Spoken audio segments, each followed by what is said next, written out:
All right, welcome back to another awesome episode of the Brews Business podcast. Today, Abel Rodriguez, my co-host, is out, and hopefully he'll be able to join us on one of the next upcoming episodes. So I'm your host, Braden Cruz, and I have a special guest I'm going to introduce here in just a moment. But before I do that, let me remind you that this Costa Rica coffee is single origin from Gregor Coffee Roasters. Is amazing. It's fantastic. You can order it on the website. You can get your own bag for like $10.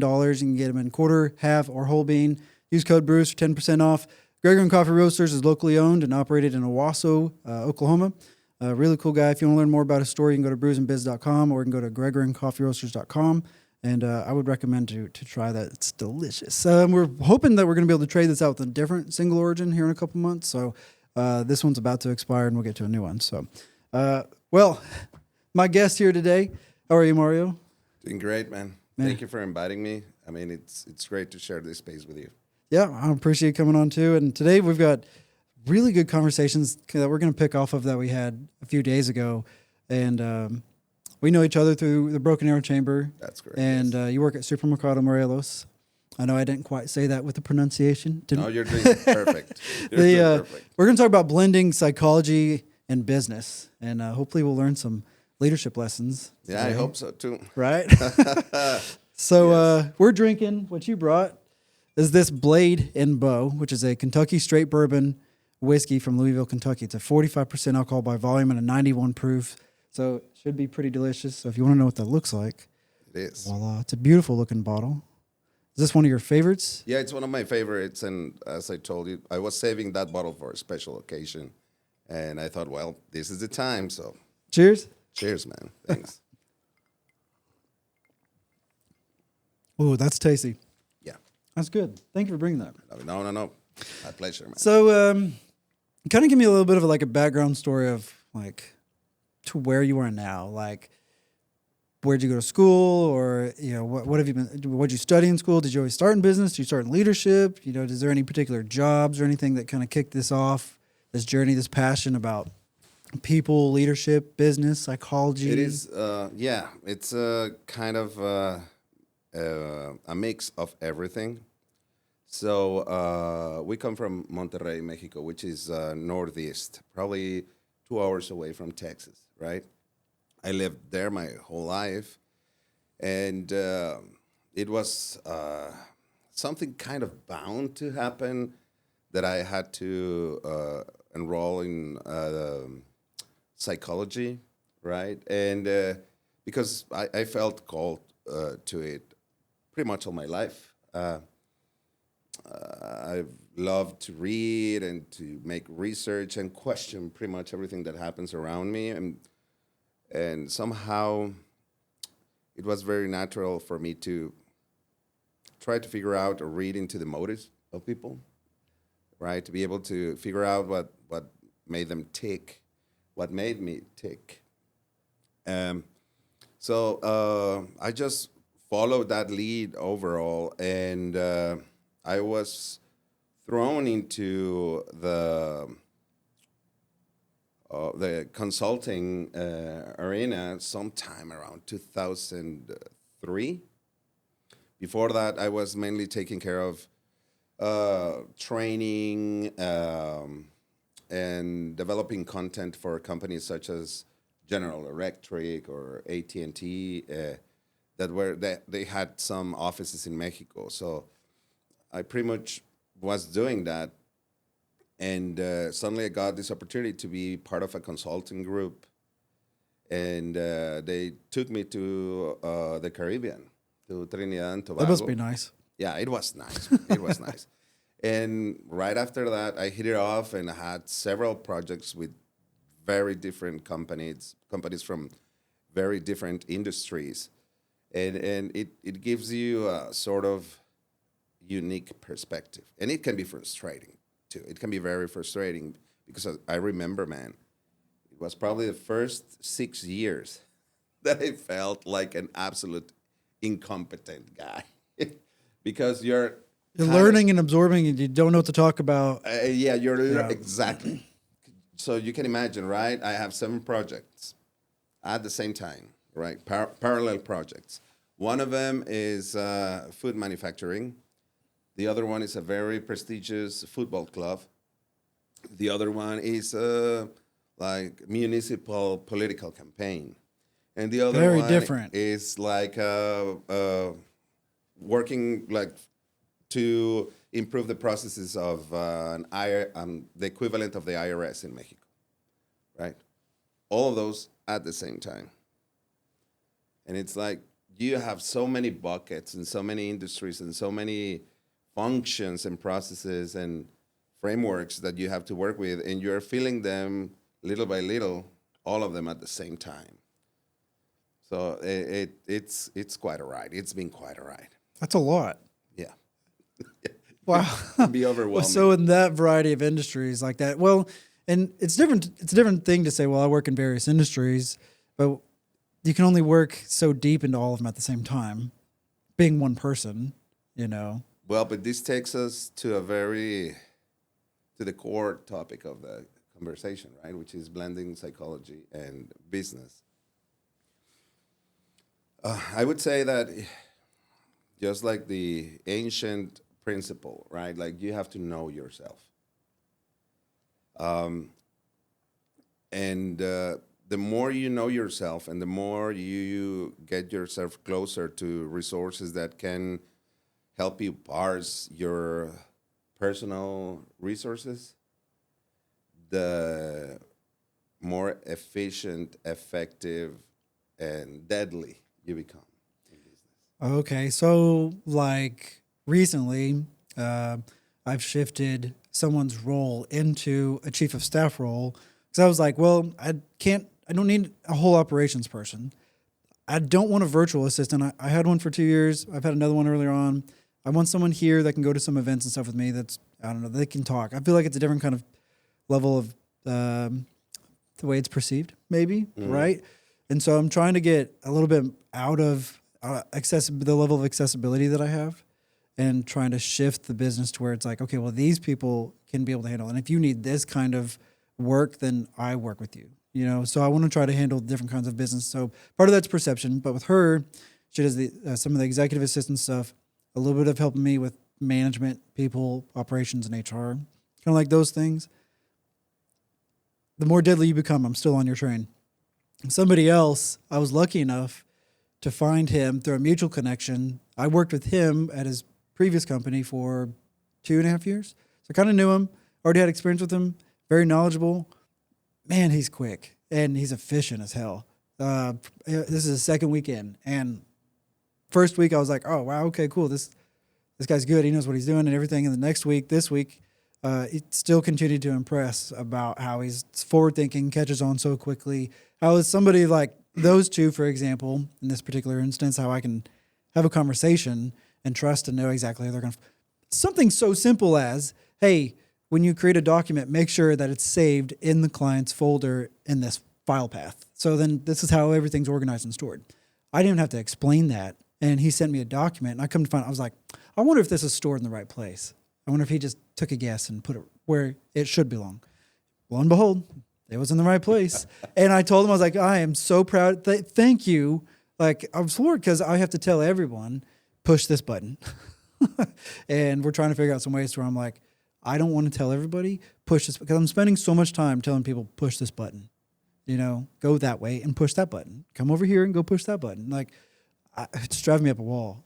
But and how did you find him? I mean, you just explained the process, right? You met him through somebody else, but were you looking for somebody like him, or did you know exactly what you were like looking for in a person, or it was just like a serendipitous, like finding? Like, I didn't know he was that good. I mean, So part of me knew because I did have some past experience with him, and then the referral, the middleman that also knew him as well too, vouched really heavily for him. The middle person is my wife, and so I was like, all right, well, my wife sitting here, she's like, he's amazing. He does this. He can help. He can blah blah blah. You know, he thinks like you. You know, so you need some help. You need someone that helps you in the areas that they can keep up with you and think way your brain think how your brain does, right? And yeah, so that's nice. So my initiative back in August was to try to pair one team member with another. It could be, I don't know, for 3 years, 2-3 years. It's been one or two people across 6 different departments. And so it's like, what, really one person or nobody? So it's a little dangerous. So when they go out, now what? Well, it has to come back on me. So I'm like, all right, well, if they go out, they can have someone next to them and then they can ride that department together. So, but I'm still left alone. So I'm like, well, I paired everyone else between August and October, November, December, but didn't pair anybody with me.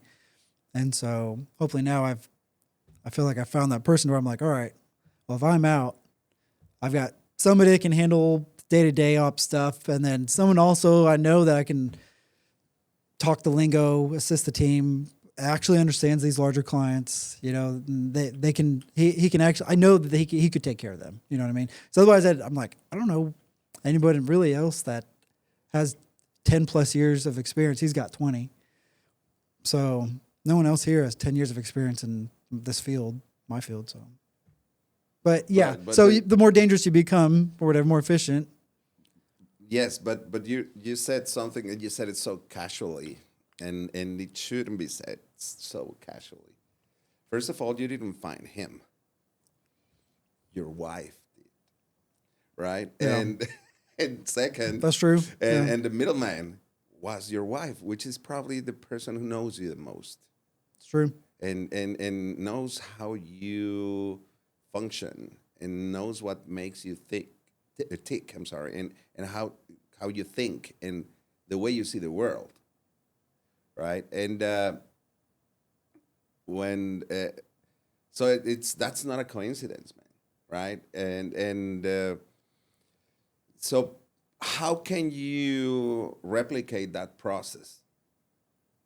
How can you replicate the process of having a middleman that knows exactly what you think and how you see the world and looks for that in the people around them?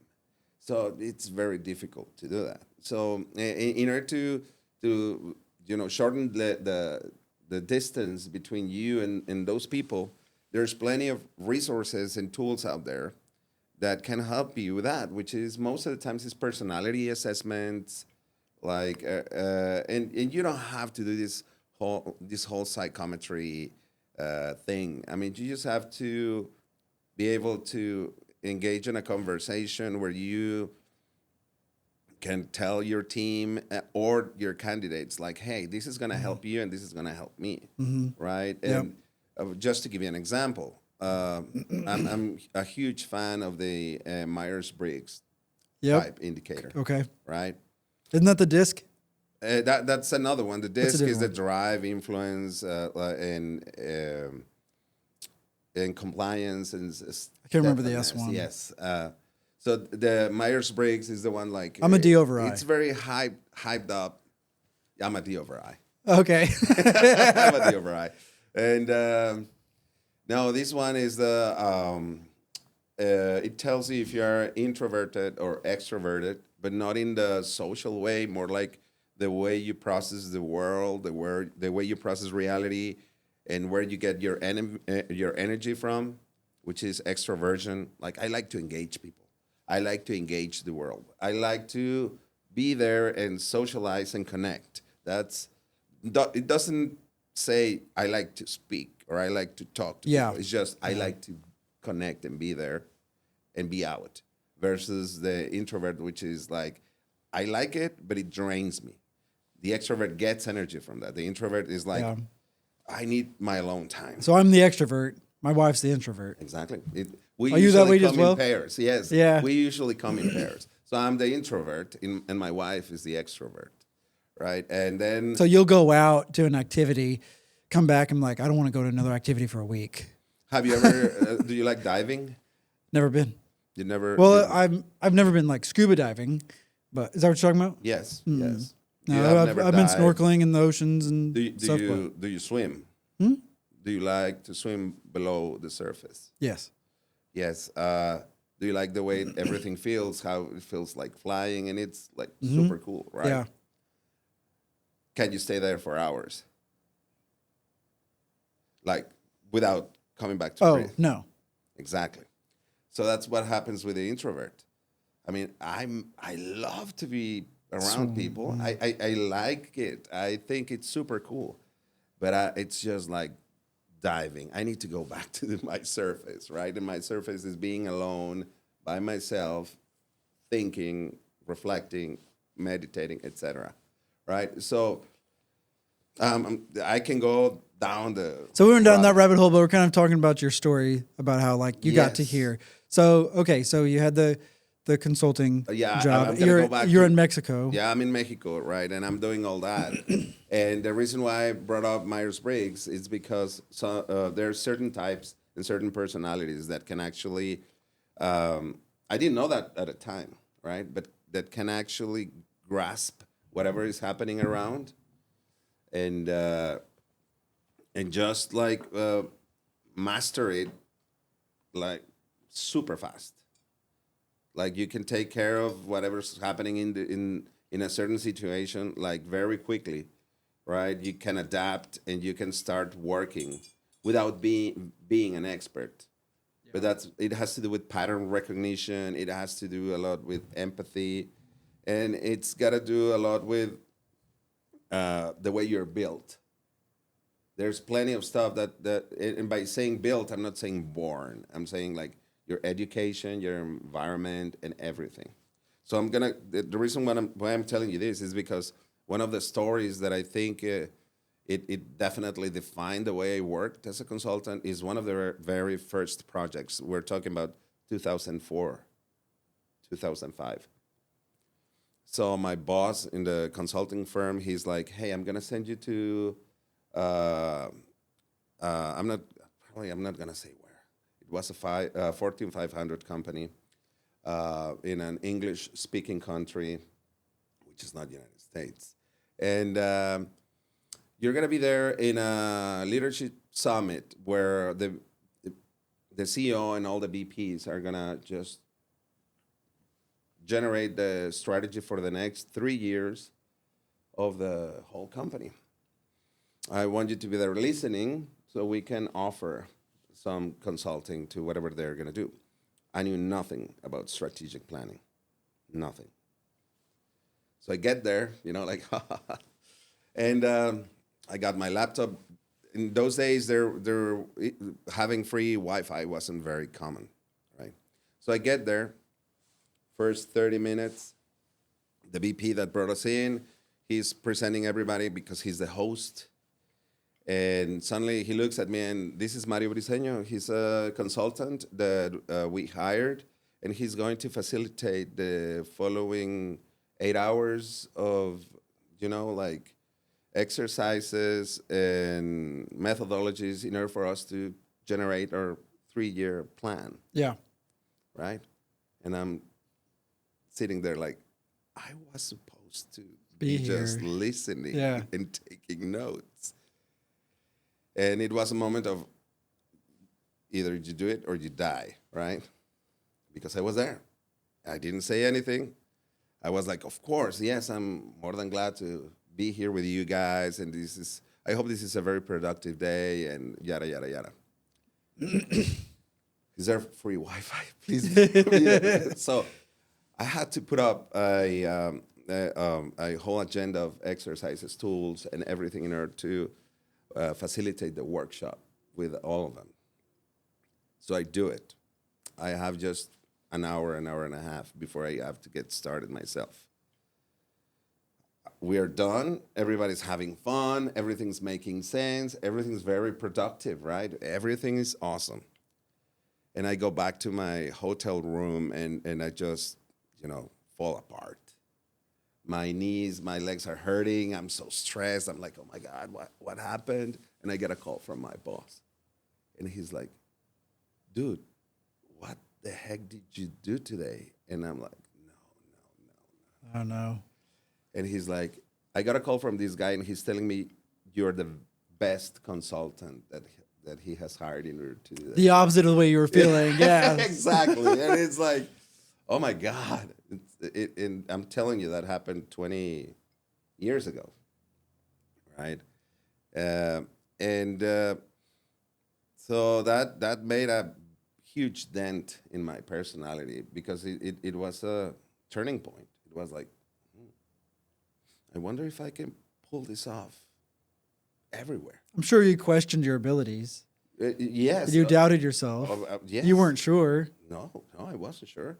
But that's because I didn't know what kind of my superpower was, which is like you get there, you listen, you empathize, and you find the underlying patterns on what's going on. So anyway, so that's how I started that, and 20 years after, right, I get a call for a project here in Tulsa, right, and they hire me as a consultant, and I come here.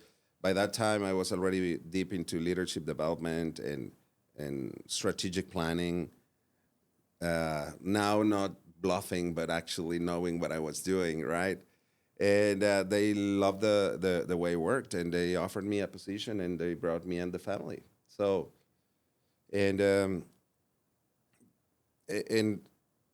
just going back to blending psychology and business, I would say that probably the most important tool you have as a leader is yourself. It's your personality. It's you. That's the most important tool. And because right now we live in these days where everything gets oversimplified, and you have labels for everything. And for years I've heard this like, oh, he's not a leader, he's a boss. Right? He's not a leader, he's a manager. Well, that makes sense, right? But the different, to make a difference between a boss, my boss and my leader, that doesn't make any sense because a boss is a leader. The only difference, Boss is a manager. A boss is a manager, but he's also a leader. And because he's got positional leadership. You were put in the position of being the boss. Mm-hmm. Whether you were hired to be the boss or you built your company and you are the boss. Right. But that position, leadership is such an elusive term, right? It's just like motivation. What is motivation? I think it's something that inspires you to take action. You're probably the first person that can answer that in the first attempt. It's just giving you a motive. Yeah. What makes me want to go do this? Yeah. What's the motive behind my actions? Yeah. Right. Most of the people will instantly. I get excited to try this blade and bow because I want to know what it tastes. And I want to explore it and see what it tastes like compared to the other ones. So that's my motive. I want to know what it tastes like. Exactly. But many people immediately start thinking about compensation. See, I've been starting to really, really question. One of the things that I'd say I learned from last year is trying to become quicker to identify motive is what I'm aspiring to do now. And I don't mean that in a malicious way. It's like, well, what's your motive? You know, and like I've been burned, man, and it sucks. And we all have, you know, but I want to come at it as a like, what's your motive for coming here today? What's my motive for having you here today? What, like, I want to make sure that there's some alignment in that. And if it mutually benefits us both, then great. And if it doesn't, you don't have to be here. That's okay. Right? Like, I think if we could have that conversation and be a little bit more authentic, a little bit more realistic, and then just, you know, two-faced fakers and just a pageant wave. That's what I was saying earlier about, like, just trying to be more authentic and real. Like, I'll tell you what's really going on, but like, I'll even just not post something on social media, or maybe I'll even just be like, hey, this is rough. This sucks right now. How long has it been since you were in a job interview? I've interviewed or been interviewed? Being interviewed. 2 years ago. 2 years ago. Would you 2.5 years. Do you think somebody like the average person would be honest? Absolutely not. No, half the interviews that I half the emails and applications and resumes that I see, I look at them. I'm like, this is definitely written by AI. And what makes you think that they will be honest with you when you ask that question? Especially because it sounds so confrontational. Yeah, or even convincing. Yeah, or they seem like a real person. They seem like an authentic. They seem like they know what they're talking about. They Well, act we're like they trying can to get the job deliver. here, man. Of course, I'm Well, gonna. yeah, they're going to tell you what you want to hear. Yeah, exactly. And so that's what's challenging all of us here for when we're trying to find a new team member is what are the questions we need to ask to get the answers we're looking for? Not just, can you do the job? Can you hit the button? And what Kyle and I were talking about a few weeks ago was something also Abel is experiencing in his landscape business that he's been operating for 7 or 8 years. We need to hire people that align with the core values, and I'll be one of the first people to tell you not to get into business. I think you're crazy.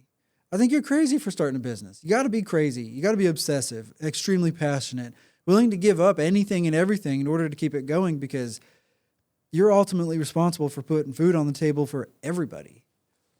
You know, if something goes wrong in the business, it's your fault. Even if they did it on your team, it's your fault. Exactly. You hired them. Yes. You trained them. Yes. You set the expectation. Yes. It's your fault. Yes. and there's so much. In a lot of ways, it's like being a father. Yeah, 100%. I got a dozen kids. Yeah. Yeah, and my wife and I were talking about that. My boys are doing stupid shit at home. They're both like 10 years old, and they're doing the same stupid shit at home that my kids here at work are doing. I'm like, What? why? the One is dishes, and the other one's a social media post, and I'm like, what? Why? Why am I dealing with the same level like this? I'm having to take like the same kind of conversations of, okay, here's where we're at. Here's where I need you to be. Like, okay, you went there. Why did you go here? And explore that. And be like, okay, now I understand where you're at. Let's try to figure out how to get you to there, you know? Yeah, and you just But we need to get back to the core values. The core values is what's so important. So I'm trying to figure out some interview questions to ask to try to like really get as close to a heart and soul and the motive of a person without being like, because if you ask somebody what's your motive, again, that's such a straightforward question. And if you ask them like, do you have integrity? Right? Yes. You know, are you they will honest? tell you, of course I do. Yeah, I'd be like, yeah, you know, I Especially if always they tell the don't. truth. Yeah, so like what are some of those questions? And I think if these young businesses that are less than 5 years, they need to spend the weekend to try to weekends, the months, whatever. They really need to make a high priority on figuring out their core values of them and who they are, and try to figure out what to instill those values and how to implement those values into their team, into their culture. I think it's so important to have that from the very beginning, from your first hire to your 100th hire. And QuickTrip hires less than 10% of the people that they interview. And then like 2% of them actually make it past the 3rd grade math test or something crazy. And then fewer percentage of those actually make it past the 2-week training course that they put you through. They expect you to know everything about QuickTrip in 2 weeks and how to do your clerk job. It's a rigorous thing. I used to work for him. I remember it was one of my favorite jobs. I was never bored. I've been fired from insubordination 2 or 3 times because I've asked why. Yeah. Like I'll do the job, but I want to understand the job. I want to know why. And I think I had on purpose. That was my intention. I have 17 jobs before 20. I turned 20 and I was like, all right, I'm starting a business, and started with $5,000 in cash and just had a kid. Talk about a leap. Again, I'm crazy. That was crazy. That was a huge risk. You know, I don't think a lot of business people understand the risk that they have going into business.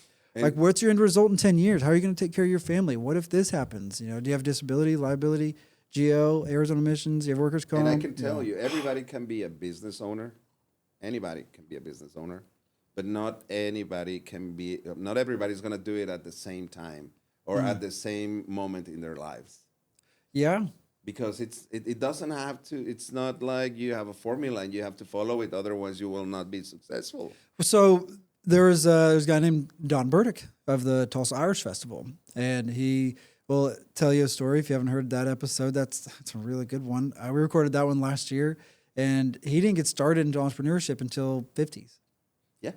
50s. He worked the same job, same industry for like 30 years. Of course. And all of a sudden, he's like, all right, him and a couple guys got together, they started something, and he just sold his 4th company. And you get this question, especially when you're a consultant, right? Like, Like, or you go there and you have your, mid-value car. You get into the parking lot and there's Jaguars and Lambos and Ferrari. Ferraris, and you're telling them how to run their business, You have a Corolla. right? And it's exactly, you have a Corolla. It's like, and it's a shock because you ask yourself, how is it that they don't know how to do it, and how can I make them richer? Because that's my job. Because I'm a hired gun. I always tell people I'm like Boba Fett, man. It's just like I go there, I do what you ask me to do. That's it. You want more? Right? Why? Do you like drive? Do you like ambition? Do you lack ambition? Do you lack drive? Do you lack ambition? Do you like vision? Not necessarily, because you actually they outsource all those things from you when you're a consultant. So you don't lack ambition. You don't lack drive. You don't lack vision. Why then? Right? Yeah. And the answer is very simple. It's just about timing, because you're getting a piece of their cake. You don't have to learn everything they know.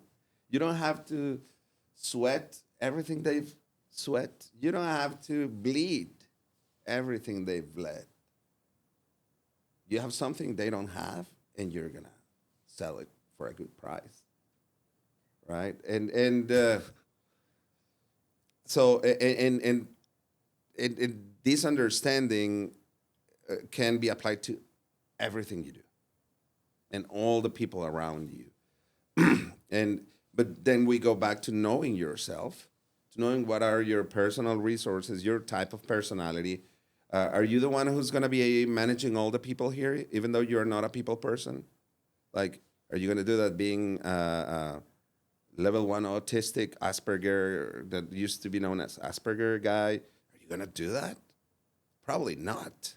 I'm a bad manager, and I hate managing. Well, and I'm but- not a good trainer. I've identified those things. I can force myself to be, but I'm not the best at it. I can do anything. I've done a lot, but I need to try to figure out how to stick to my strengths. And hire the people the weakness. that are strong in whatever you're not strong. Yep. Because you don't build your fortune by yourself. No? You're never alone. Yep. And I love the question you had. Is it luck or is it brains? Are they smart? Are you lucky or are you Yeah. smart? And I can tell you, being a consultant and like looking at all of them, and all of these owners and CEOs, and I'm like, most of them are lucky. Yeah, right? Uh-huh. They just somehow fell into their lap and they just gambled the dice. But that's again, let's not simplify it, because we have to define luck, right? You said something about where opportunity meets action. That's what you said. Yeah, I don't believe you just get lucky. I think you create your own luck. Because if you just sat on the couch all day, you could just be like, I'm not lucky. Well, no shit. Get off the couch. Like if you got out and if you aren't out and about, you aren't meeting people or whatever it is, you aren't trying to show up at a job on time. Like, how else do you expect? You can't blame someone else for being a CEO when you've always wanted to be one and never tried to figure out how to do that and go explore it and ask questions and work hard at it. And even like, I want to be a CEO. Like, probably you don't know what you're talking about, but a CEO of what? Of what? Exactly. Yeah. Like, it's not like I want to be a king. Like, king of what? I don't know if anyone wants to be a CEO right now with what's going on in the U.S., but because no one's liking CEOs or people with money. But so it all has to do with that. It's like, okay, it's luck, but let's define luck. So one of my favorite psychologists, this is old school. He was a disciple of Freud. It's Carl Gustav Jung. And he had this amazing concept called synchronicity. And some people have taken it to like mystical extremes, but the let's say on the ground definition of it is the occurrence of meaningful coincidences, right, in the life of a person. And these meaningful coincidences are full of, again, sorry, meaning, whether personal or symbolic. And they are apparently not connected or created by a cause and effect relationship. You can say that's probably luck, right? It's Yeah. lucky. You're being lucky. But the fact is that meaning is something we're programmed to look for. Have you ever heard of Gestalt psychology or Gestalt therapy? No. It's a German thing, and it's old school, like beginning of the 20th century. And basically, it talks about how we perceive the world. And we are wired in a way we have to complete the forms that are incomplete around us, right? And we're aiming at looking at unity, looking at wholeness, looking at meaning, even in disparate elements. And many of the Gestalt psychology principles are used in design, like graphic design, in branding. Like, because you have to, have the elements. We have, for example, a tendency. How do you spell that? It's a GES, T as in Thomas, AL, T as in Thomas, Gestalt. Gestalt therapy. Yeah, or It's a Gestalt. form of psychotherapy in which self-awareness psychology. and self-acceptance are considered keys to personal growth. It emphasizes creativity and collaboration and the interaction between you and your therapist, Well, and that's uses therapy. techniques. You look for psychology, Gestalt psychology. Okay. And you can actually type principles of Gestalt psychology used in branding. Yep, founded in the 20th century for the modern study of perception, it emphasizes that the whole of anything is greater than its parts. That is, the attributes of the whole are not deducible from analysis of the parts in isolation. Yes. So it will tell you exactly why you have to have the same colors, the same forms. Why is it that you can put the outlines or just the shadows of letters, and we immediately think we're looking at a letter when we're looking at, just lines and shades, but our brain is wired in a way that we are seeing the letters. Yeah. So we are completing everything, and we are. There's a principle called continuation. So I will immediately think that this is part of this, and this is part of this, and this was meant.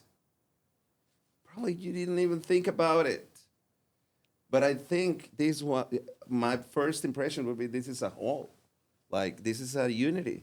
This wall was designed or was thought of as is. And you are probably in your head like, nope, that's kind of like the most convenient spot I found for this. Yeah. Yeah, the things went onto the wall. The wall wasn't built for the things. Yes. Sometimes that's the case, but Yes. yeah. So let's go back to what we were talking about, the being lucky, right? It's like if you see this, some people will see an opportunity where some other will not see it.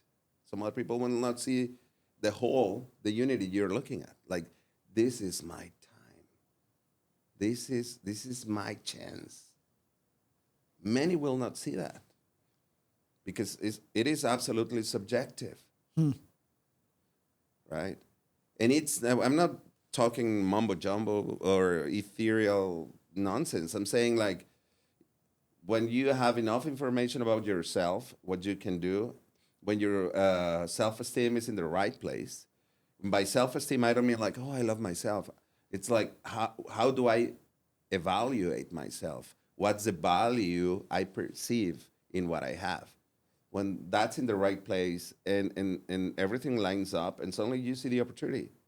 When if things are going downhill at home, you will not see it. If things are not good inside you, you will not see the opportunity. Yeah, that's self-awareness or perception or confidence in yourself or how you perceive yourself. Yeah, like it makes it a lot harder to see those opportunities that are right there in front of you. Yes. I can vouch for that. Yeah, I certainly can. Yeah, the times that I know that where I'm like, you are worth it, and you are enough, and you feel that and you own it. Um, if an opportunity were to arise at the same time, it definitely becomes. I mean, those opportunities are always there, I would assume, but you definitely acknowledge them, and it's a lot easier to take them on. And I know that there's times where there's opportunities that arose where I didn't feel that way, and you're like, totally missed that opportunity, but I don't even care because it's not even worth it. Yeah, and You're just our words always say more than what our words say. yeah. Much more. Like if you listen to the people around you, and these, I'm not talking about right or wrong or good or bad or better. No, but you said some pretty interesting things like, "Am I worth it?" I'm worth it. Yeah, like I'm not wired that way. I don't think in terms of I'm worth it. I always think in terms of am I capable? And like, will I be able to tackle that? I've never done it before, but why couldn't I? Yes, exactly. Or like, so then again we go to these meaningful coincidences that apparently don't have any connection, but are super important in a personal way. Because when I was there in this first approach to strategic planning that I didn't know anything about, one thing I learned very quickly is that you can throw me into something I don't know and I will catch up immediately. I will do it. That's my new hire.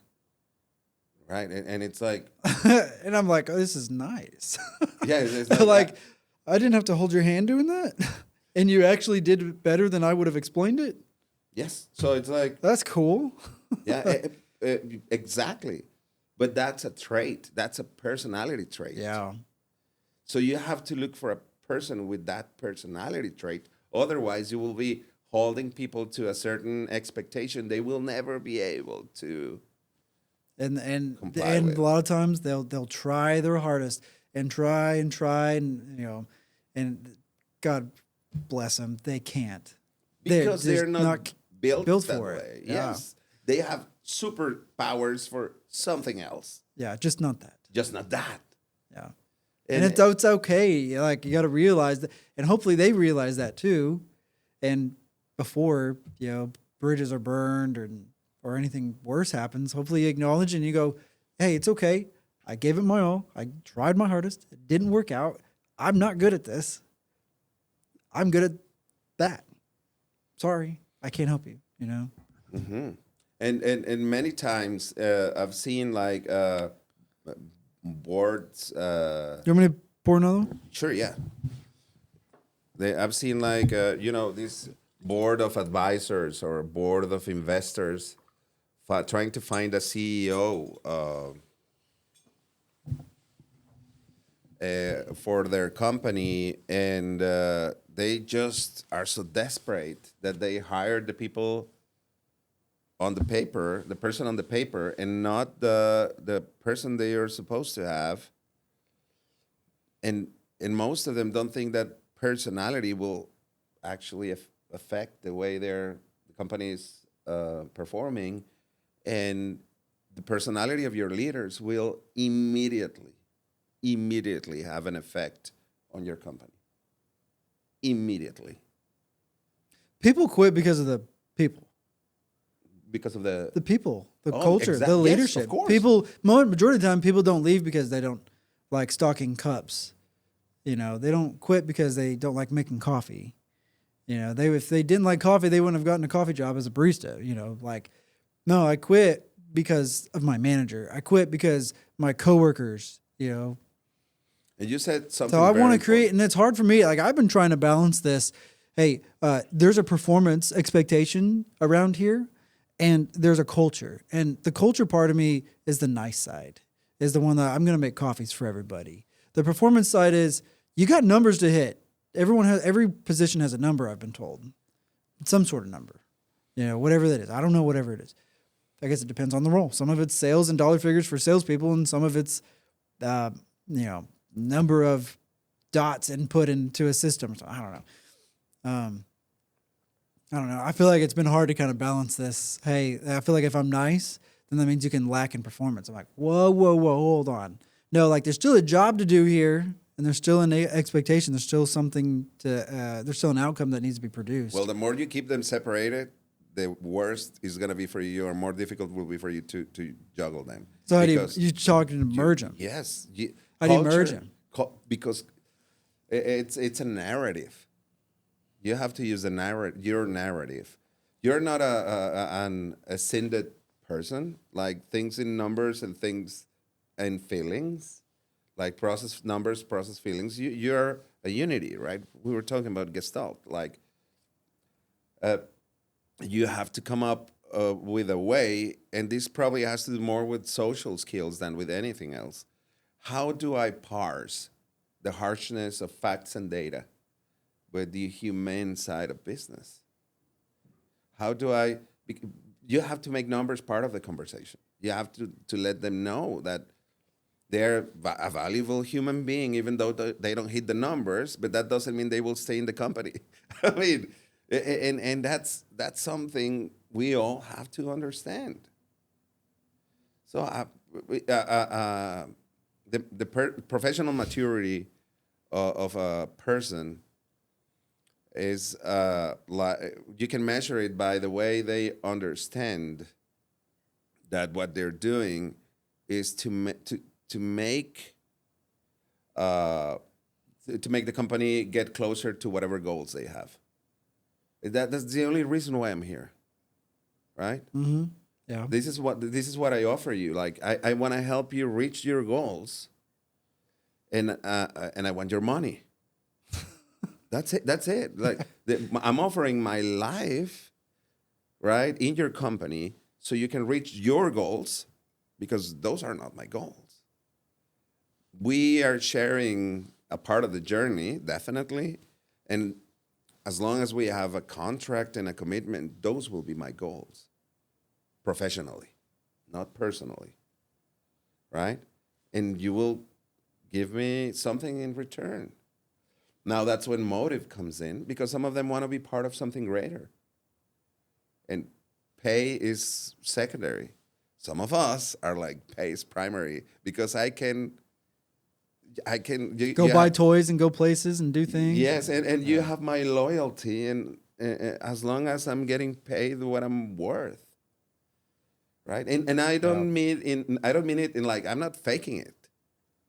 That's actually the professional thing to do. You have my loyalty as long as you are fulfilling my needs, whatever they are. That's being professional. Otherwise, it would be unfair, because I'm not the owner of the company. Do I make sense? Oh yeah. Yep. So it's this clarity. No, it's true. So it's so important to figure out motive and intention. Uh-huh. And you could use that to the benefit of both parties. Yes, but that's the whole reason why we're having a conversation about business. So how do you win, and how do I win at the same time? I must not feel offended if the person who's working for me is in it for the money. As long as they are pouring themselves in achieving those goals. Yeah. With 9 to 5, you name it, like Monday through Friday. But 9 to 5, Monday through Friday, you are this. After that, you can be whatever you want.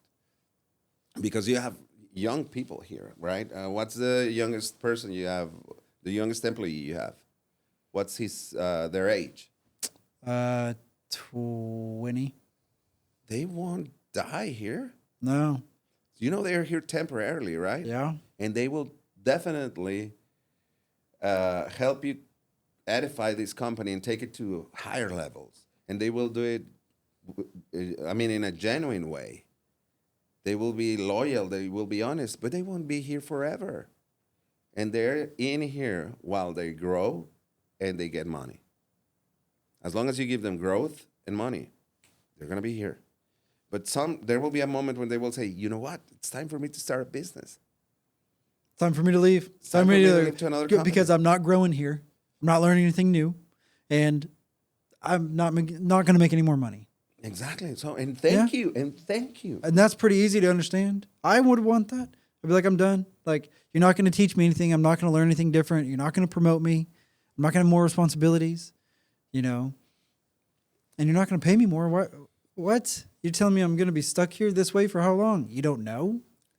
So I'm going to go find something else. The efficiency in a business usually is affected negatively because you have people who have already outrun their time in the company. They were supposed to move on a long time ago, and they are still there doing the same thing because they're comfortable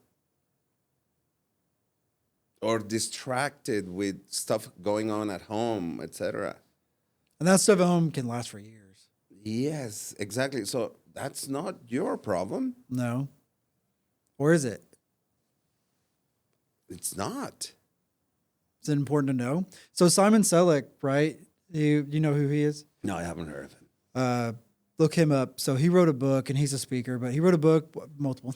This one says, start with why on everything. So you want to find the root source, root cause, whatever it is, the motive. And so he talks a lot about we as leaders need to come to our team or individuals as they may have subpar performance. There's a reason why. Needs to start with, hey, I've noticed over the last X number of days, weeks, months, that this has been happening, and I need to know why. You know, start why as, do you have the tools and resources that you need?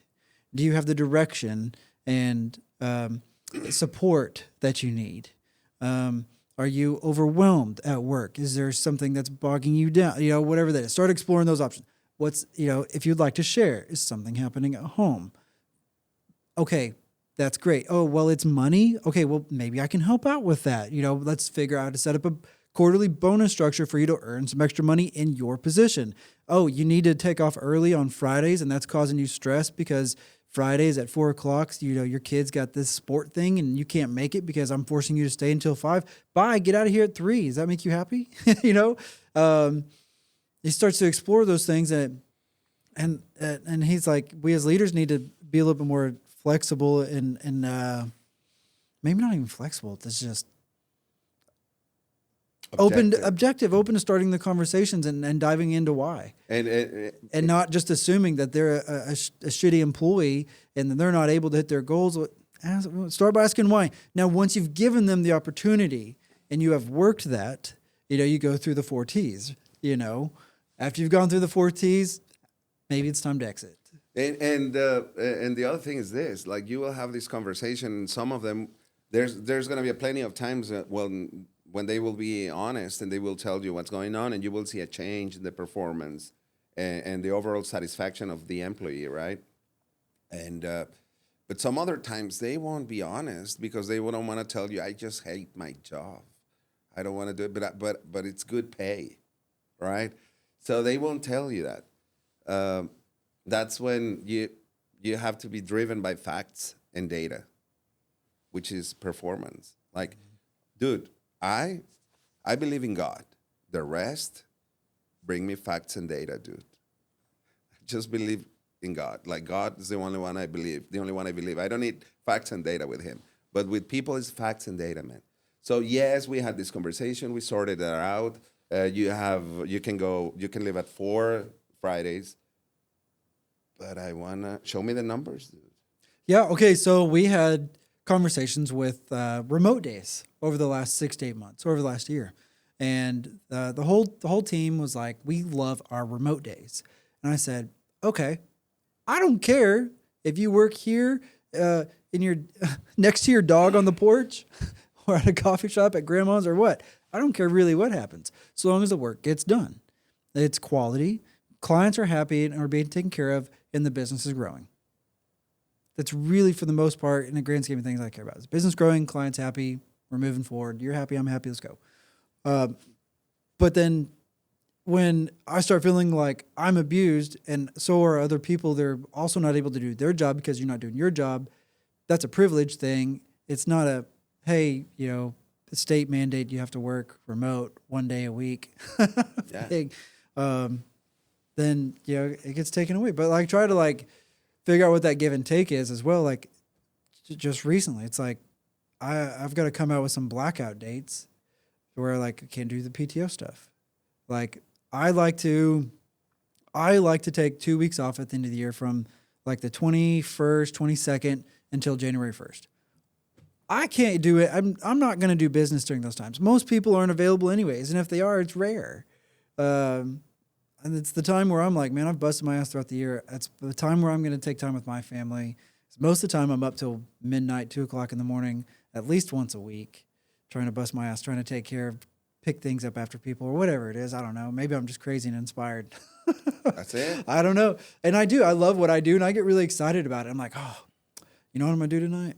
I'm going to stay up and I'm going to work on business stuff and whatever it is. But yeah, so I try to I remind my team that like I work for you just like you work for me. There has to be some give and take. And so long as there has to be some numbers in this, that if you're hitting your numbers, you're putting in the hours, the quality work and time and everything, great. Yeah, the agreements have to be very clear. Yep. Very clear. But if you notice, I don't know if you heard it, but now you're starting to merge this performance and culture thing in a very natural way, because you just said that. You explained to me how I would work for you and have my, home office days and my bonuses and what you expect from me and why I get them or not. You said that. So it's not they're not separate. It's culture is habit. Culture is consistency, and culture is meaning. And obviously, you have to be you have to walk the talk. There's a new guy who walked around in here, and he's like, everyone's working. I was like, that's a whole point. And it's not the office. Yeah. Well, you saw that walking in from my door. No, there's an office logo thing next to my door. I didn't see it, man. Try it out. I love that. I gotta check it out now. I've got a bunch of office stuff up here. I still haven't quite moved in. I just kind of stuffed it in the corner, that show is amazing because it's so real and surreal. I love that. I cried at the end. Oh, I missed it, man. I've watched The Office 4 times all the way through. The whole seasons. Yeah, it hurts sometimes because like you've seen it happening in real life. Yeah. It's like, no, please don't do that. That's exactly what's going on in X place or Y place. Yeah. Right? It happened to me when I was a consultant because, as I mentioned, you get exposed to a lot of different situations. I made, every now and then I'll make the whole office. Lattes, coffees, cappuccinos, whatever, espresso drinks. Yeah. I'm like, I'll walk around with a notepad. I'm like, what do you want? Hot or cold? You want it sweet? You want coffee? You want caramel? You want vanilla? You want chocolate? Or whatever. And I'll spend an hour making everyone coffees. That's super cool. And I deliver it to their desk, and I'm like, hey, here, enjoy. Let me know what it thinks. Let me know what you think. If you like it, I'll make it again next time or whatever. Would you? And can you imagine what would happen if all of them had the same passion for coffee that you have? It would be like... That'd be weird. But it would be super awesome because it would be like, well, when it's going to be my turn to make all those coffees for the rest of the team, like, everybody would be... That would be a perk, a huge perk for them. Coffee's kind of been our thing. So we're kind of like, grab a cup of coffee with us instead of like, contact us sort of thing. Some of our social media, a lot of our social media content's coffee-based.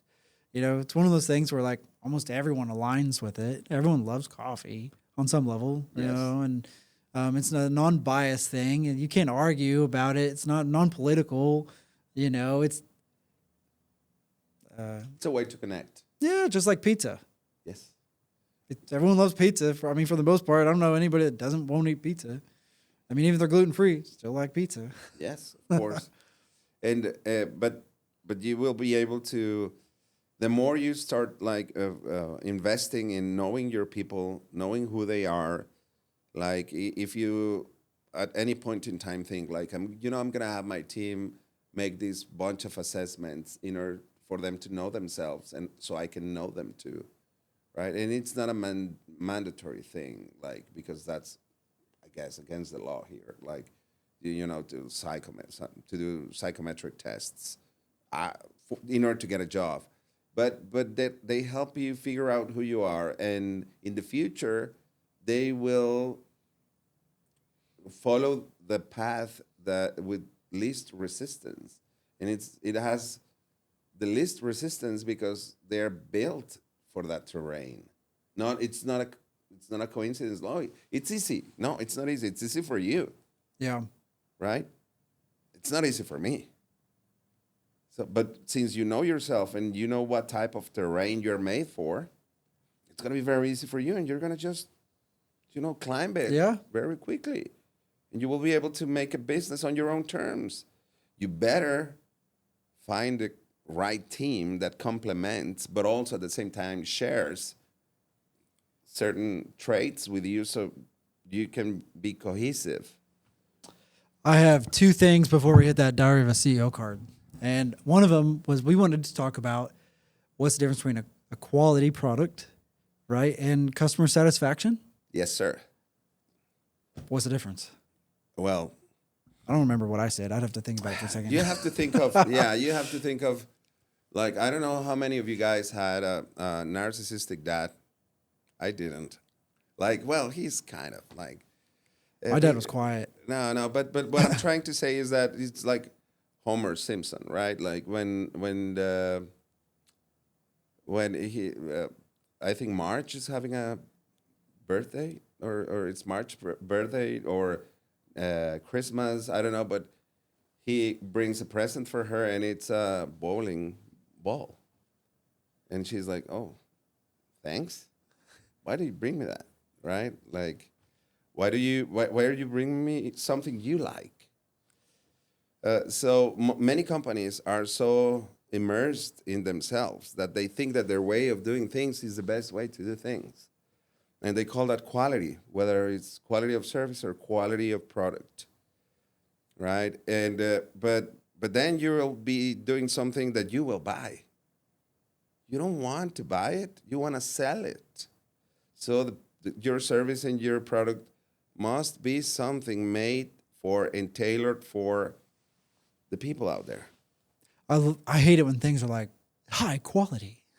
Yeah, but it's high quality according to whom? Yeah.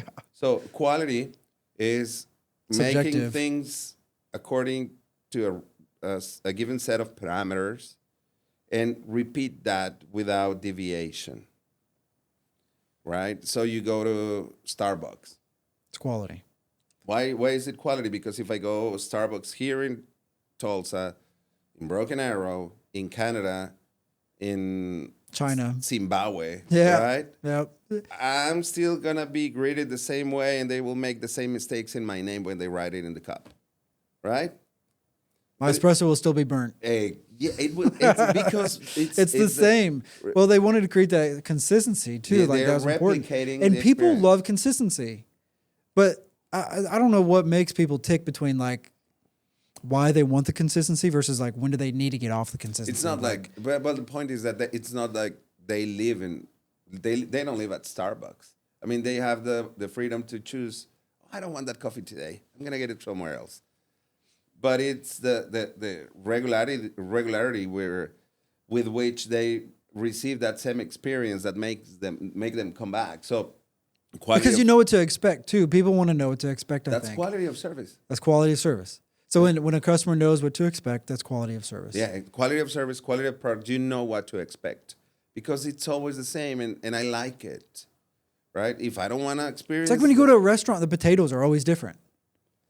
The steak's always either overcooked or undercooked or in the middle cooked. You don't really know what kind of steak you're going to get. or you didn't find the plate, No. the dish you were looking for at that day. They didn't cook it that day. They didn't have it. That's bad quality of service. Because you cannot repeat the experience whether is it with a service or a product. They're talking about how the customer is always right. Yes. So that, that's not a new statement. Everyone, that's been around for a while. The customer's always right. Well, I would reframe that and say, like, if you have identified your market and your niche, right? The first thing you need to do will be to make sure you know what their expectations are for your service or product, so you can input that into your quality system. So whatever parameters you have for your service and product drive the customer satisfaction by either meeting and or exceeding their expectations. So that's basically it. So you can keep doing the same thing because you know they're going to be happy.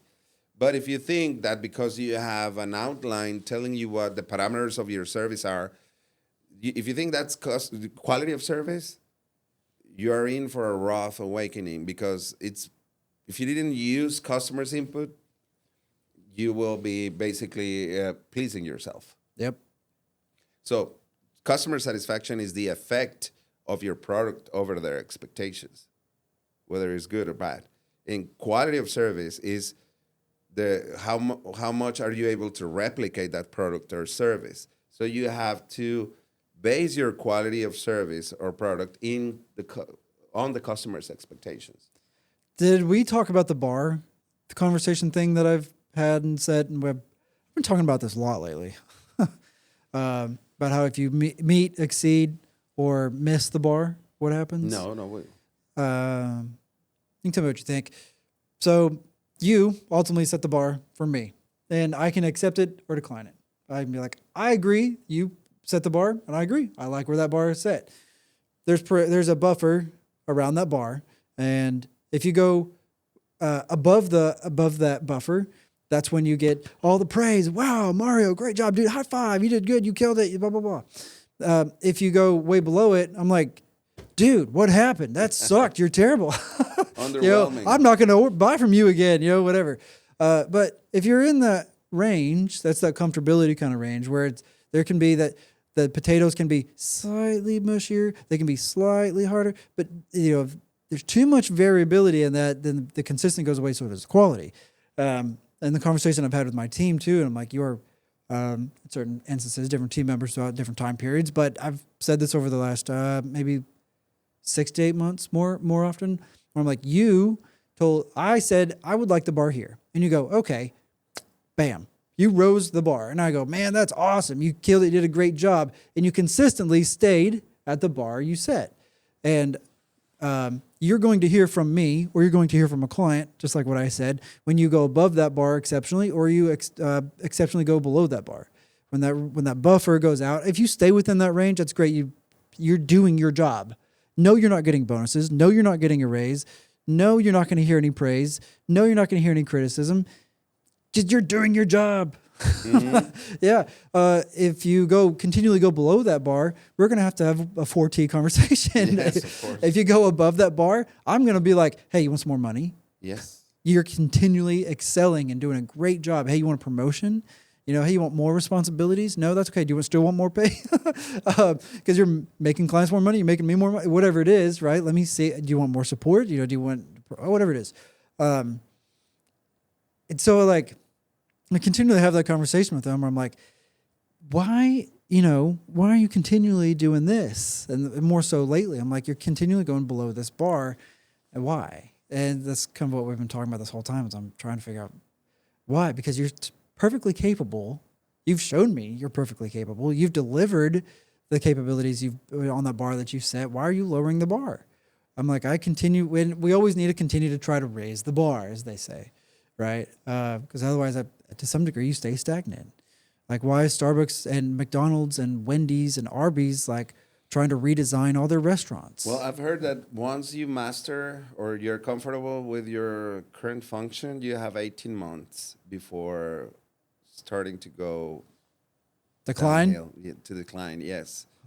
So whether you need like some sort of change either in compensation or responsibilities or new project, etc., in order to keep the momentum. Otherwise, it's 18 months, man. What's fascinating is how fast 18 months goes. That's not very long. And that's another conversation we've been having, and about how we need to move with some speed. and a sense of urgency, but try to make some educated decisions. I would rather, and I think I would say I would rather make several wrong decisions that aren't catastrophic, but several wrong decisions in order to get to a right one and get to it quicker than to wait longer to make a decision. Why would you wait? Because I don't know if it's the right decision. No, but for example, yeah, but no, but how? That's why facts and data are very important because you're. So okay, I'm gonna wait. Because you can excel, you can move exponentially faster, but with the correct data, right? the reason with why quick decision. waiting is important is because you're expecting new information. If You may never get it. if you are not if you don't see it coming, Yeah. you better move, man. Either getting information or just making the decision because perfection is the enemy of goodness. Right? Perfection kills good things. Waiting for perfection kills the good opportunity. So we want people here that strive for excellence. Excellence is not perfection. Yeah. Excellence is not perfection. Yeah. Perfection is everything has to be aligned. Nothing will ever be aligned. This right here is not perfect. Look at the line. Yeah, so it's so you better move, right? Yeah. Because you have good people. You have an excellent team, right? Yeah. That's if you ask me, you got me started there because I had several discussions with my boss back then when I was a consultant because he loved competition. I think competition is kind of childish because if everybody's bad, Me and versus I'm you? regular, I'm the best. Right? But excellence, you don't stop, dude, if you're looking for excellence. And it doesn't matter what the other guys are doing because you're always and continually looking to go beyond what you have already achieved. Changing the bar, raising Right? the bar. Yeah. So you get rid of all these depressive thoughts of, oh, I'm not there yet because these guys are way above. No, I'm doing better than myself yesterday. I'm doing better than myself yesterday. And you're not also thinking like, oh, I left them way below.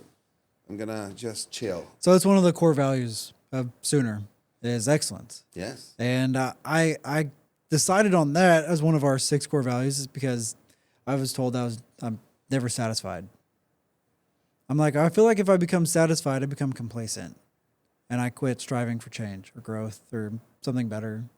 You know, I'm happy. I love my family. I love my house. But I guess you love need my somebody desk. who's actually stable, right? And like, yes, he's always asking for more, but we're doing good, guys. Don't get overwhelmed, right? Yeah. Yeah, you know how he is, Yeah. right?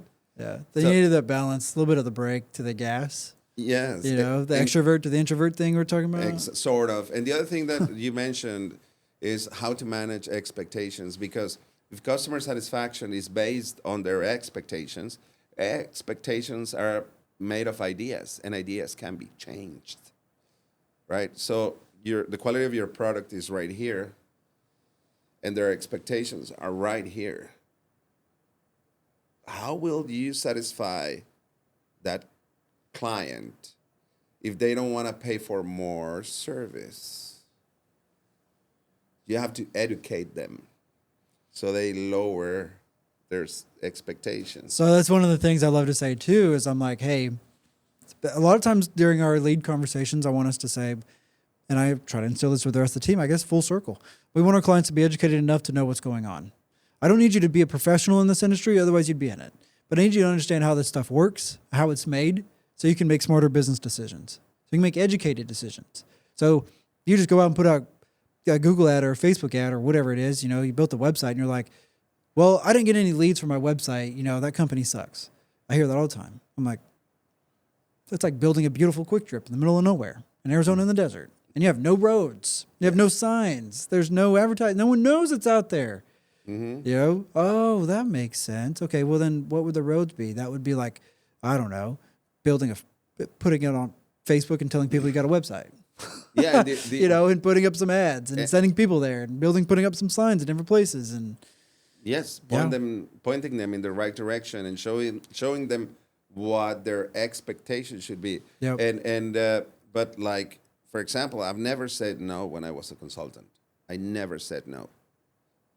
Right? They would tell me like, I need this done in 3 days. Of course, man, I need 20 people and it's going to cost you this. Oh, well, what if we do a third of that cost? Well, it's going to take you 9 days then. Like, and we can do it. Yes. You never say no. You say yes. Just adjust the expectations. Just adjust the expectations. Like, of course we can do it in 3 days, man. I need 20 people. No, it's too much. Okay, well, if it's 9 days, then it's going to be a third of the pay, right? So you switch the expectations so they know exactly what's going on. And most of the times we don't do that. So we don't explain enough what we will be doing, what we're trying to achieve, what they are getting, like the value of marketing, the value of branding. There's plenty of owners over there, self-made businessmen who have no idea of what marketing, branding, and they have no idea, or advertising is. They have no idea. I've been doing it for 22 years, 34 years. You have to tell them, but then you suddenly tell me, I'm not good at training. Well, maybe you need... The issue is, there's less value in the business built when it doesn't have all that to be able to run without you. Part of that marketing and advertising and the branding part, those two elements should add value to the business, right? If built and executed properly and used, they drive sales. If you have an HVAC company that has a team and they all have similar shirts that are uniformed and that matches with the truck, that matches with the website, that matches with the cards, that matches with the proposals and the invoices and, all that stuff. And it feels like this real beautiful, cohesive look versus Johnny and his 4 guys out of a white pickup truck with stickers slapped on the side. And they both may work. They both may do the same revenue. And one's going to argue, well, why do I need to put in all that work if it doesn't make the revenue difference? Well, when it comes time to sell and when it comes to trust, or maybe there's some sort of relationship difference with your customers or with a potential buyer. At one point, you guys everything expires. You got to get out sooner or later. Either you're going to die with it, and then what? And you just started talking about Gestalt. Does he talk about this stuff? You just said, like, everything's unity. Mm-hmm. Everything makes sense. Your website, the uniforms, the truck. It paints the picture on how you should look and feel and sound and taste. The whole is bigger than its parts. But if you have everything fragmented, you don't see the value of all of it. You don't get the feeling of this is something bigger than a couple of guys in a truck with a sticker. But if you see all of these elements, it looks like this is stronger than I thought. I mean, it builds trust quick. And then we go to the halo effect where it's like, oh yeah. So that's a nice truck. Those are nice uniforms. Surely they do a nice work. And they may not. They may not. There's plenty of companies where they don't. Yeah. And then they crash and burn. They sell out, or they figure it out. Job, and they keep getting their revenue without trying to make a better, happier customer. Yeah, no, because they still hire me. Yeah. I mean, it's their reputation. So yes, that's exactly it. And managing all of these expectations and setting the expectations through your branding, your design, and your marketing is super important, because your marketing campaigns are promises that you need to keep, right? And there's something called a moment of truth, and that's where the expectation of the customer clashes with the quality of your service. And if your quality is not based on those expectations, you're gonna get a bad result. I was told not to have expectations because it creates frustrations. And I go, that sat with me. I heard that about 4 years ago. And it sat with me for a while. And I'm like, so you can't have expectations of anything or anyone? I'm like, that's impossible. Exactly. And so I was like, and I don't remember what happened, but eventually it just clicked and I was like, okay, no, it's uncommunicated expectations that create frustrations. You know, So if I communicate expectations that I'm going to hire you to do this job. Can Or you do this unexplored, job? because Great. sometimes the client doesn't have the obligation to communicate them. You have the obligation to Yeah. explore them. Yes. Yeah. Oh, yeah. I mean, I can't tell you how many. I mean, 10 plus years in business and almost 11 in March, like official on paper. But yeah, like they won't tell you. They won't directly give you the answers. Like you got to sit there and explore it. I can't tell you how many conversations I've had to where it's like, in the beginning, especially maybe I didn't explore it like I should have. Came back and bit me in the ass. Yes. Because their expectations were over there, and I was like, "Oh, we're expecting." Well, Here it is, and it's like, what? I like wasn't expecting that. you were expecting that. Why didn't you tell me? Well, why was I supposed to tell you? The only way you cannot have expectations is in something that is unknown, right? That's the only way you cannot have any expectations, because it's unknown. And by that I mean, have you ever tried pozole, for example? No. Exactly. What's pozole? It's a type of like Is that what you're bringing to broth. Shamrock? It's a broth. Oh. And it's a stew with maize and with pork meat, and it's delicious. Sounds good. I love it. Sounds good. But if I hadn't tell you about the ingredients, I wouldn't have an expectation. you I'd be wouldn't like, have I an don't want to try expectation. it. But now that you it's explained unknown. it, yeah. Now that you've explored it for me, I'm like, oh, yeah, it's okay. I like pork and I like stew and broth, and it sounds like a Amazing, soup thing. Yeah. So but if it's unknown, that's when you don't have expectations. And if you don't have expectations, you better don't do it. It's like dating, man. Some of us dated just knowing that it was going to be a bad experience, but bad is better than nothing. Right? Yeah. So it's like there's plenty of situations where we do that. So expectations is something you always have.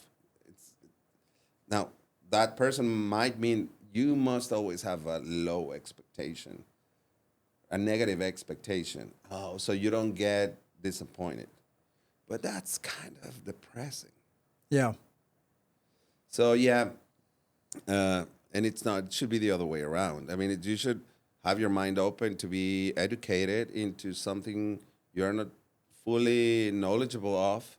So maybe you can gauge your expectations and see if it's right or not. Yeah. Yeah. Yeah. So, but that's super cool, man. Still good on a few more minutes? Yeah. Whatever you want to do. Ready for one of these? So I'm never ready. So for you guys that remember that we started this about 8 months ago, it's part of the Diary of a CEO Conversations card. Really cool podcast, guy to Europe that runs it. He came out with these. It's supposed to help empower true human connections. That's the whole point. So what we've done is we pulled out these cards and kind of read them, and I have no clue what they are. He's got no clue what they are. But they've been designed to empower you to stimulate raw, honest, and unfiltered conversations. Sound good? I love that sound. Okay. Go ahead and read it out. See what we got. And if you decide to pull another one, that's fine. No, it's good. What is one thing you regret not saying to somebody, and why you didn't you say it?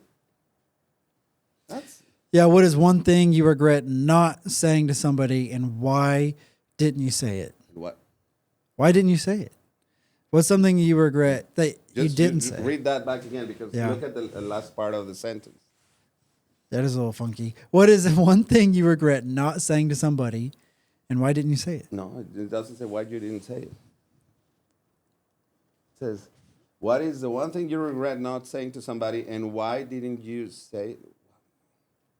Oh, got it now. So it's like, what do I regret that I did not say that I should have said? Yeah, it's a little word trick. So it was like too kind of weird written.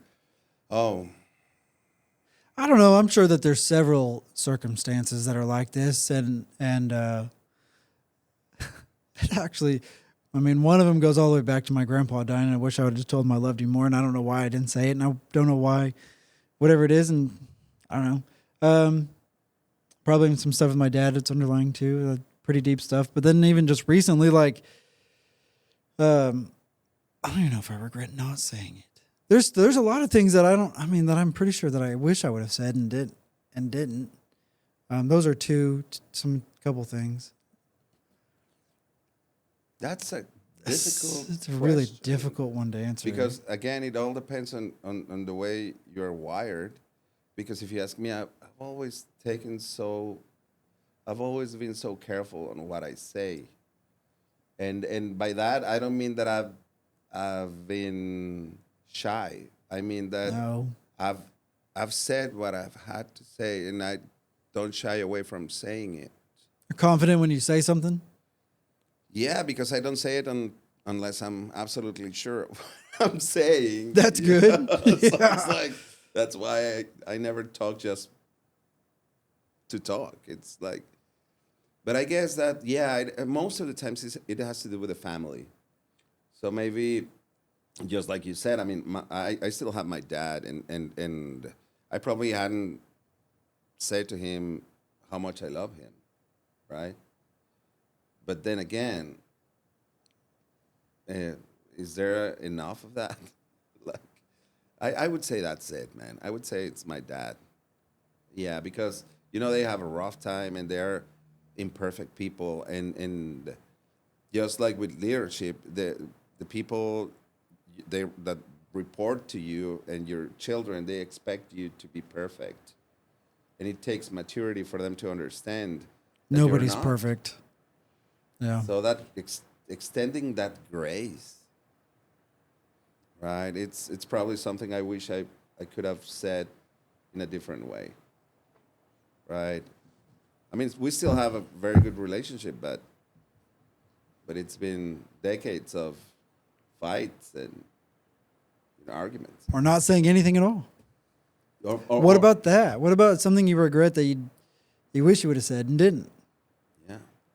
That can even just be enough of the I love yous, Yes. Sure. right? That was a rough one. Yeah, the whole card deck is stuff like that. That's super cool. I need to get it. Yeah, he sells those on his website and stuff. It's pretty cool.